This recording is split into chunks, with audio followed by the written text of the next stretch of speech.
Night of the Raven is the expansion for Gothic 2, a classic RPG from the early 2000s, and it was also an early sign on where things will go with this franchise. I've already made worldbuilding dissections for Gothic 1 and the base Gothic 2 game. This time, however, we will look at the elements that Night of the Raven added to the second game, both to the base areas of Khorinis and Jarkandar, a new location added by this expansion. However, I will highly recommend to at least watch my video dissecting the world building of the base game, as you will lack out of context, which I will not touch upon the broader world building of the island.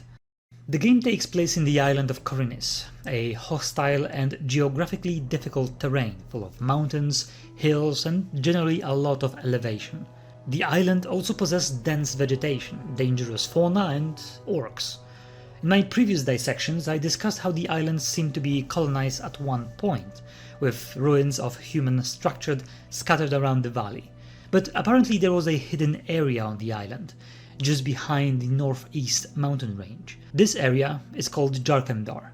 For a long time the only residents of this place were the pirates, who had their hideout here. After the events of Gothic 1, the destruction of the magical barrier and the mass escape of the convicts from the mining valley, some of those convicts, under the command of the Raven, a ore baron from the old camp, escaped to Jarkandar through sea using the help of the pirates. Later on, Raven and his crew of bandits that built an encampment in the eastern side of the area tasked the pirate with delivering supplies and slaves. Those slaves were kidnapped from the main area of Khorinis, and this is the main reason why people started to notice, and that's how the story of Jarkandar begins. But before we'll move on, I usually prefer not to talk about the mechanics of the game in those videos because they are aimed to analyze and dissect the world building. However, mechanics are sometimes used to reflect certain story or world building elements, and the Night of the Raven creates certain inconsistencies. Because this expansion massively increased the difficulty of the game, it boosted the stat line of most NPCs and enemies, and that created certain problems, because now a random farmer or sheep herder has more strength than an orc and can easily beat it in combat. This kind of breaks the immersion when you quickly realize that a random farmer equipped with a sickle is more dangerous than a hulking bloodthirsty orc. Before we can speak about the geography and current state of things, we need to talk about the builders. The area of Jarkandar is named such because this used to be a city belonging to a long-lost civilization called the Builders. Jarkandar was the name of the city situated here. Actually, this entire area was just one big city. The ruins of it are scattered everywhere around this area. Based on what we know and what we see, they were heavily influenced by the Aztec Mayan cultures, their buildings resembling our real-life equivalents, as well as the social structure and names such as Warhodron, Cardamon, etc. Those builders were apparently very technologically advanced, but the game never specified in what sense. In terms of pure mechanical technology, they were actually pretty primitive, but what the game seems to refer to is magical technology. Each major area of Jarkandar was actually a seat of power of one of the 5 governing bodies of the builders: the warriors, the scholars, the priests, the healers, and the guardians of death. All of those districts belonging to one of the political powers has its own magical teleportation system which connects to the center of the city. And the main temple has a giant portal that leads to the Khorinis mainland. Those seats of power and more important locations are also defended by the Stone Guardians, a magical golem-like beings that are set to protect those buildings. When we count all of this, we can assume that they were indeed very magically advanced, with magic being used in their everyday life. The society was divided into castes, with 3 levels of language. The language of peasants, which was the most simplistic one, with words describing everyday activity and life. The language of warriors, which spoke about combat, warfare and martial culture. And the language of priests, which spoke about magic, religion, spirits and gods. Different languages are a great way to show how heavily divided the culture of the builder was, gatekeeping people from different castes. The writing was also done on stone tablets, which were heavy and difficult to craft, which gatekept knowledge even more. Also, their languages resembled Nordic runes? What? We can also assume that the entire area of Jarkandar was mostly inhabited by the higher caste, based on their building's location and the fact that the entire area was a city at one point. And the giant portals in the main temple was connecting to the mainland Korinis, which was probably the poorest part of their civilization and where they had their agricultural areas, as the flatlands of Korinis are the most arable terrain with the least amount of the remaining ruins of the civilization. However, the builder's civilization collapsed as Adanos, the god of water and balance, punished them with a giant flood, making this place sunk like Atlantis. I'm telling you all of this because even though the builders are no longer around for the events of the Night of the Raven, they play a massive role in the broader plot and the world building of this expansion. Just like all previous locations, Jarkandar has a map as well, but contrary to them, this area is far more enclosed and linear compared to Korinis and the Mining Valley. It is also far more varied in terms of biomes.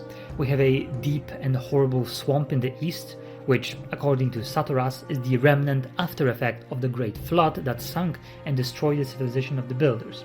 There's also a lot of dense vegetation that is devouring the stone ruins of ancient buildings, a irritating to no end amount of bloodflies and toxic drones, as well as swamp serpents and marsh golems, the last of which blends really well with the terrain, ambushing me a couple of times. The swamp feels horrible in a good way.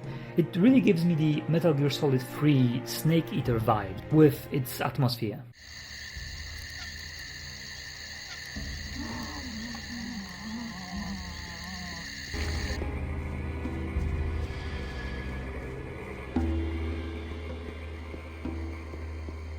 Next we have mountainous jungles with treacherous elevation in the southwest, which are filled with orcs, goblins, and a wide spectrum of local wildlife, which I want to point out is really well designed in terms of blending in the environment.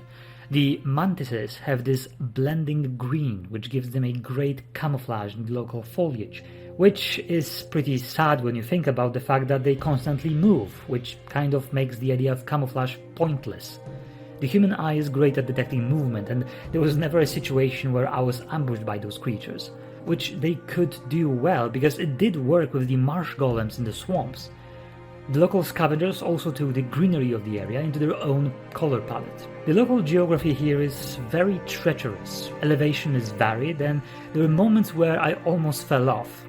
The cliffs have edges that are sometimes camouflaged by the foliage, which can be deceiving and lead to your fall, which happens to a couple of enemies when I was playing in this area. However, if you take the western path, you'll be led to this small, flatter area and a tiny beachhead. North of here is the Great Canyon, which is an arid, rocky terrain, dominated by rock formation and plenty of snappers hunting in packs. This area is the most out of place. The entire region of Jarkandar is mostly humid, jungles and swamps, but here we have a sudden shift of terrain. This makes even less sense when you think about the fact that this entire region was flooded and there are still geographical after effects of this. So why this one very specific area is arid so close to the coastline, I have no idea. The main faction in this expansion is the Ring of Water, a quote-unquote secret semi-religious organization that works to preserve balance and the will of Adanos. I said secret in quotations because sadly they suffer from the repetitive tropes of secret organization, which is the fact that they have uniforms, they have secret meetings in a tavern with plenty of people still watching them. People belonging to the Ring of Water are not allowed to wear their uniform in towns and other public places, but then my question is, why even have this uniform in the first place? Even during missions, they do not cover their faces, so their identity can be still compromised. Also, we are told to not wear it in public places, but there are no consequences of us walking in this armor around the city. The aquamarine ring is used to identify agents of the Ring of Water, and this thing is actually not a problem, because as far as we know, it's just a ring with aquamarine, which can be mistaken by anyone as a fashion choice. Yet another reason why those uniforms are completely unnecessary. The composition of this organization is made out of water mages, which are supreme leaders of this ring, as they interpret the will of Adanos, and the operatives, which are very diverse and are officially parts of other factions to keep an eye on them. They act as passive spies when not doing any specific mission. The Ring of Water is the organization that focuses on the problem of kidnapped people. This leads them to open the giant portal to Jarkandar and continue their mission of uncovering the reason behind the kidnappings. This small organization counts 8 operatives in total and 6 water mages. Raven's Bandits are the main antagonist faction in the region. Their camp is situated in the eastern side of Jarkandar, and the entire camp is divided into 3 major areas. The Hunter Camp, which is their outpost in the swamp, tasked to hunt for food and keep an eye for any intruders, as well as defend the camp from swamp creatures. The main section, which don't have an official name, but is the main habitable place with a tavern, a local smith, and a couple of merchants.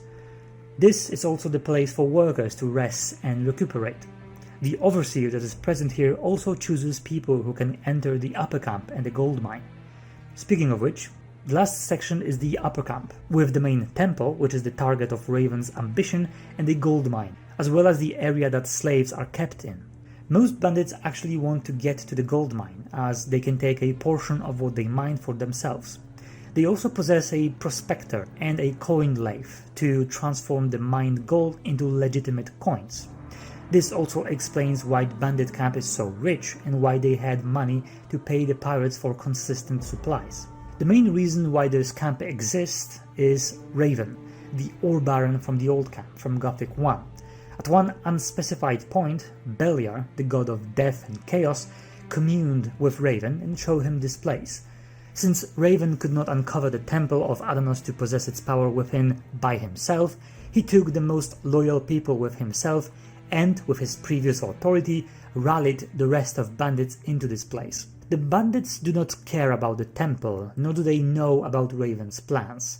They can live here pretty happily from mining gold and trading with the pirates. They are free from prosecution as Jarkandar is not discovered by the Kingdom of Myrtana, and they are still criminals according to Myrtana's law. Their equipment is mostly of poor quality: club, axes, rusty swords, and ragtag armor. Ah, yes, armor. Apparently their armor is also their uniform, as without it they will attack you on the spot, and the game makes it one of your main goals to actually get their armor to blend into their camp. The guards in the bandit camp still possess their armor from the old camp, but this time it is damaged and torn. Overall, Raven's bandit have a total of 68 people, 5 of which are slaves still working in the mines. Apparently most of the slaves died due to harsh working conditions. The pirates of Jarkandar, under the command of Captain Greg, were supposedly a feud forced in the sea. Captain Greg himself being, according to the pirates themselves, one of, if not the most wanted men in Myrtana. But after the trade between Khorinis and Myrtana ended due to the sudden stop of ore flow, they struggled to find any merchant vessel to attack and enrich themselves by. Frustrated, Captain Greg took a sizable crew and sailed into the sea to find any prey. Unfortunately for them, they found a prey, and when they boarded the vessel, turns out it was full of paladins and Myrtana's soldiers. Only Captain Greg's somehow survived and came back to Jarkandar to its skeleton crew that was left in their camp. The pirate camp is situated in the far western side, in a small hidden beachhead. For a long time it didn't even had any defensive structures due to the fact that they were here completely alone and no one knew about this hideout. Then they found a new source of income, smuggling and delivering goods to the bandit camp in the far eastern side. However, after a recent event, a hostility opened with the bandits, and the pirates are fortifying its camp to defend themselves. The entire camp is very small and homey. There is actually only 3 buildings in the entire camp, and one of them acts as a small warehouse. The pirates also have a cave with a distillery. There was probably a 4th building, but there are only burned out remains. This is very strange, as in total the crew count 17 pirates, and as far as we know, there was far more pirates as they sailed with Greg to hunt down the merchant ships. So where did they all slept? There's not enough beds in those houses. One of the houses also belongs to Greg himself, and he does not share it with anyone. If you actually wait till the night, you will see that most crew members never go to sleep. Their equipment is very piratey. They have cords and cutlasses, and their armor looks okay. It gives some protection, but it's light enough to not be a nuisance. Some pirates don't even have armor and just wear standard hot weather clothes. As I previously stated, in total there are 17 pirates in the hideout, and seeing as most of the crew died on the sea or were captured, then those numbers make sense. There is very little geopolitical dynamics in Jarkandar that happens during the game. Most events happened already before our arrival. The only dynamics that happens later on is the death of Raven, which gives you a choice to either leave the bandits be or just destroy them. It is actually a moral dilemma, because sure, we know that they committed some morally heinous things like slavery and forced labor, but then again, most of it was initiated by Raven, and most of his brutal commanders, like Bloodwind, are already dead at this point. Taurus, who tried to talk with you, even tells you that they had nowhere to go, and by staying here they will not harm anyone, because this place is abandoned and they are pariahs and outcasts under Myrtana's law. Even some of the kidnapped people, like Lucia in the tavern, tells you that she don't even want to go back and she likes it here more. Night of the Raven suffers from quite a lot of issues. Those cracks in the dam that I mentioned in my previous video about Gothic 2 starts to be far more visible here. The entire area is very enclosed, and they kind of abandoned the idea of open map here, especially that it does not make that much sense. Yeah, sure, the flood caused by Adanos and earthquakes could have changed the landscape, but the landscape is very small for some of the areas. The canyon in the northwest seems like a mandatory addition that was written in a whiteboard during a design meeting instead of a naturally integrated part of the geography. I cannot stress how out of place it seems, and whenever I play in this area I cannot really take this seriously. The pirate camp is very small for the crew it was supposed to host. Even now, with the crew of this ship dead or missing, the skeleton crew that was left behind is still too big to live here. Also, how this place was never discovered is beyond me. Yes, according to the map, this beachhead is slightly hidden with rock formations coming out of the sea, but when you actually stand on it, you can see a vast area of open waters. If any ship would pass near this place, they would surely see this camp, especially during evenings or nights when giant fireplaces are lit. The island of Corynus is supposed to be a colony, and it's not like it was discovered just recently. I think people would sail around it to see if there are other places to land and discover, so how was Jarkandar never discovered by anyone except the pirates? In addition, according to many characters, Jarkandar is located either north or northeast of the Corynus flatlands, and yet the climate of Jarkandar is very hot and humid. Well, except the canyon, which is hot and arid. You could argue that maybe the geographically closer pole is actually in the south, so going north would make the climate warmer. But no, according to the map of Myrtana, in the north we have Nordmar, a permafrost area of cold mountains, and Varant, the scorching desert, is on the south. So how this area have this climate, again, I have no clue. The builders as well, it seems to be a bit uninspired. They are just copy-paste Aztec Mayans. Sure, the devs actually did a lot with this idea, giving them, different languages according to the cast, giving us a lot of subtle world-building clues with its geography, but it seems like someone higher up had a boring idea, and people actually working on the game did what they could with what they were given. Also, how such a huge amount of people were smuggled out of Corynus without anyone noticing is also very strange. The Ring of Water is also very underwhelming, and the idea was not really developed enough.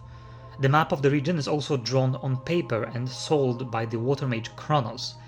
This causes some questions, because as far as we know, those water mages have been in this area for a couple of days, and based on some of the later dialogue we know that they haven't been able to scout the entire island. In fact, they kind of stayed in this main temple area and didn't manage to check the region. So how the hell did they draw a map? They also didn't encounter the pirates, who might have known something more about Jarkandar, but they also don't know much about the swamps and deeper inland area because they never really cared about it, and we know that from the dialogue. Actually, one of the quests for Captain Greg is to scout the swamps and see what the hell the bandits are doing there, because as far as the pirates are concerned, there is nothing on these swamps but malaria and angry bloodflies.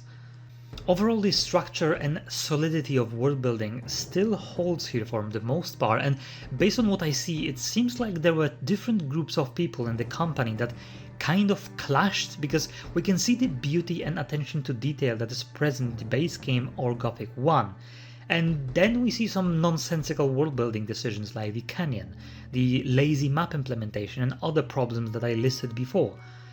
They made a copy-paste Aztec culture, but they also did a lot with this poor idea. Anyway, I hope that you enjoyed this dissection. I know that you waited a bit if you subscribed to the channel during the previous world building dissections, but you know, it's finally here. And before you asked, I don't think I want to make a dissection for Gothic 3, because if you think I bashed the Knight of the Raven here, you'll see that, but dialed up to 11 and for a couple of hours, because I have very few good things to say about the world building in that game. Especially that when I was doing research for this video, I found even more problems with Gothic 3. If you have an idea about a world building dissection of something else, and it doesn't even need to be a game, please let me know in the comments down below. It would be the best if this recommendation do not have any outside sources, because I don't want to read 20 books and watch 4 seasons of TV shows and also play 3 games to make just one video. But that is all for today. Please like, comment to appease the gods of algorithm. And if you find videos like this one informative and you want to learn more about storytelling and world building, you can also subscribe for more content. And that is all. See you when I see you.